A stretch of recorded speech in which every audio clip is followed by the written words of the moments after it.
ये प्रॉब्लम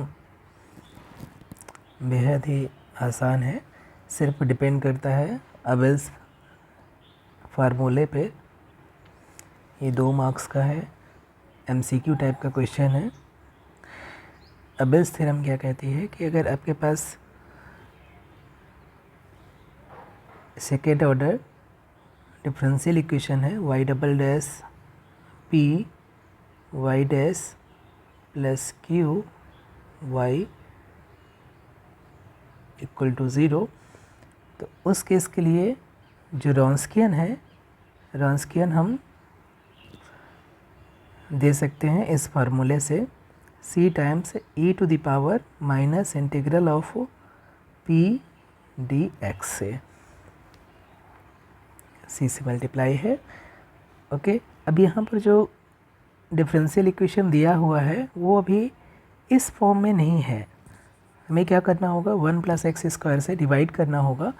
तो डिवाइड करेंगे तो उस केस में यहाँ पर उसके बाद हम इस स्टैंडर्ड फॉर्म से कंपेयर करेंगे तो हमें जो p की वैल्यू है पी एक्स क्या मिल जाएगा, minus x upon 1 plus x square.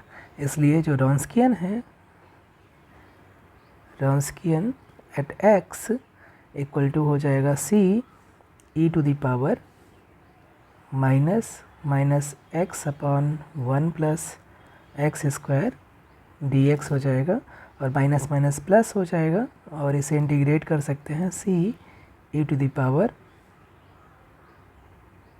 1/2 log 1 plus x square. log 1 plus x square को डिफ्रेंशिएट करेंगे तो 2x upon 1 plus x square आएगा। ये 1/2 ऑलरेडी है तो 2 कैंसिल आउट हो जाएगा, हमारा आ जाएगा x upon 1 plus x square, या 1 प्लस एक्स स्क्वायर को आप t मान लीजिए तो 2x dx equal to dt हो जाएगा, या x dx equal to dt/t हो जाए, dt/2 हो जाएगा। और इंटीग्रेट करेंगे dt/t को तो हाफ log t हो जाएगा, t की वैल्यू रख देंगे तो ये इंटीग्रल आ जाएगा। तो अल्टीमेटली इसको और सिंप्लीफाई करें तो ये हो जाएगा c e to the power log 1 plus x square power 1/2, यानी c under root 1 plus x square. तो ये जो रॉन्स्कियन है उसके लिए हमें फार्मूला मिला कि Wronskian at x equal to c times square root 1 plus x square के बराबर होगा। अब हम जो वैल्यूज़ दी हुई हैं, ये जो वैल्यूज़ दी हैं इसकी हेल्प से हम रॉन्स्कियन एट ओरिजिन कैलकुलेट कर सकते हैं। W0 की वैल्यू क्या हो जाएगी, यहाँ से देखिए W0 की वैल्यू हो जाएगी determinant of y1 0, y2 0, y1 dash 0, y2 dash 0, और ये सभी की वैल्यू हमें दिया हुआ है। y1 की वैल्यू 3 है, y1 0 की, y2 0 की वैल्यू है -5, y1 डैश 0 की वैल्यू है -1, y2 डैश 0 की वैल्यू 2 है, और डिटर्मिनेंट की वैल्यू निकालेंगे तो 6 माइनस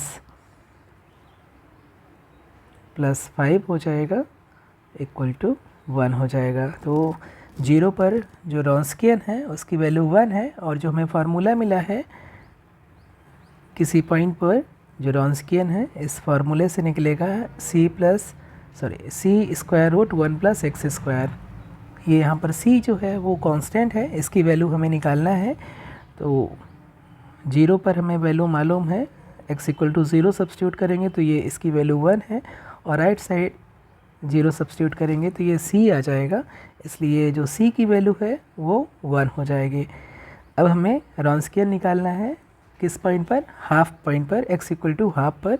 तो हमें c की वैल्यू कितना आ गई, 1 आ गई, इसलिए जो फार्मूला है रॉन्स्कियन के लिए किसी भी पॉइंट पर हम इस फार्मूले से रॉन्स्कियन निकाल सकते हैं, और इसलिए रॉन्स्कियन एट 1/2 कितना हो जाएगा, स्क्वायर रूट 1 प्लस 1/2 का स्क्वायर यानी 1/4, और इसे हम सिंप्लीफाई करेंगे तो स्क्वायर रूट 5/2 आ जाएगा।